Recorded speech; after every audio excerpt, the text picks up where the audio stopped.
Don, thank you. Thank you, sir. Thank you for being here. Thank you, Governor. Wow.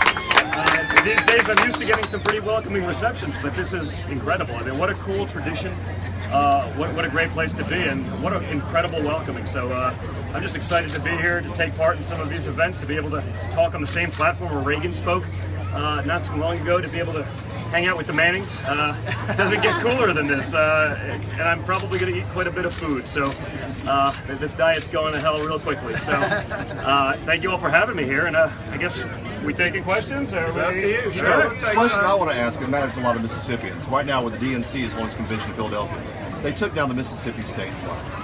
What do you think about that and the state flag? Well, listen, I think the flag issue right now in general is ridiculous. I saw a bunch of stuff on social media this morning where they didn't even have the American flag up at the Democratic National Convention. And to me, as an American, that's pretty disgraceful. Obviously, it made a big deal on social media. They probably ran out to a store and bought a few, but the fact that they're not even thinking about that as part of their platform, as part of that convention, says all you need to know about the Democrats. And taking down the Mississippi flag? Yes, I believe in traditions. You know, I don't see a lot of the nonsense that was created with these things. So, you know, those are issues, and I understand how people feel about some of them. But you know, leaving some of the traditions the way they are in this country, there's nothing wrong with some tradition. And the RNC, you talked a good bit about how your father makes a point to connect with everyday people. What do you think? What part of his platform do you think will resonate most with folks here at the Neshoba County Fair and in Mississippi? How about jobs? I mean, I think that's the big one. Bringing jobs back to this country. When we talk about that, I mean, that's what he said. The way he brought us up, and we could have been as spoiled as possible. To say we weren't spoiled somewhat would be an exaggeration, but he made sure we worked. He made sure we understood work, and it wasn't work behind a computer.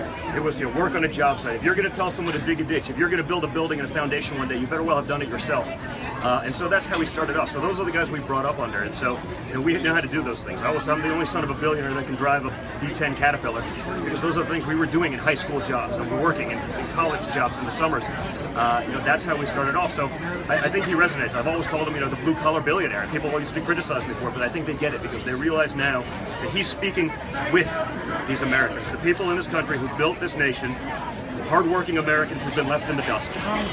They're the only people not getting catered to anymore by our government, and that's got to change. And so I think his platform of bringing jobs back to this country, employing Americans, thinking about Americans first, the livelihoods and safety of our children and grandchildren, as opposed to the feelings of nations across the seas that if they could push a button would make us disappear off the map.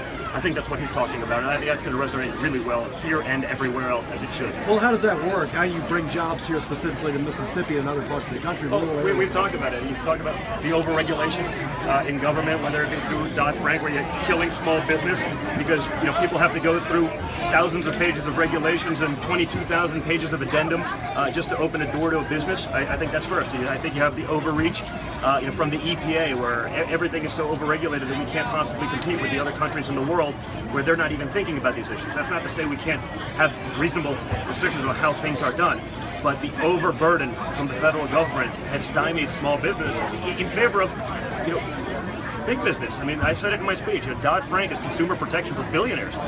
It's not helping consumers. It's not helping small business. And you get those guys going, you invigorate the American economy, and you're going to take care of a lot of the problems. Once we take care of those problems, maybe we can actually start educating our children well. Instead of spending the most money per capita of any country in the world and being number 30 behind a long list of third world nations, maybe our kids could get great educations. Maybe we could take care of our vets. I think that'd be a novel concept. Republicans are divided, Democrats are divided.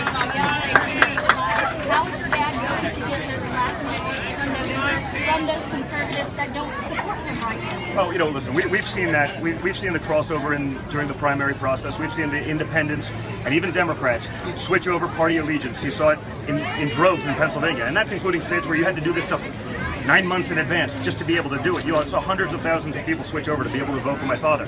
You know, now that's not even an issue. Some of those people just didn't realize you had to do it 9 months in advance. When we talk about the rigged system, that's so much part of it, you know, in the delegate count process. So, you know, I think he's been doing that by, you know, reaching across those grounds, by talking to people, by talking about jobs. Think about the blue-collar union voters in this country. You think they're going to vote for Hillary Clinton? The bosses will tell them to do it. Don't get me wrong. That'll be the soundbite. Who do you think those guys pull the lever for when they get in the booth? The guy that's really speaking to them, not lecturing them, not talking at them. Mississippi not a battleground state, and your father won big here in the primaries. Why is it still important to have even your presence here today? Listen, we have to be there. I mean, we're not doing a pure.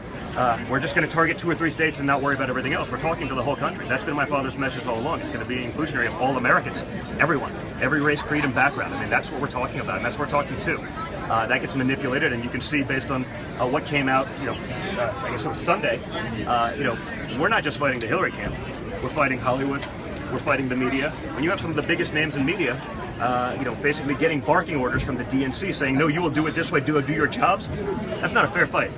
We've never shied away from any kind of fight, but it's certainly not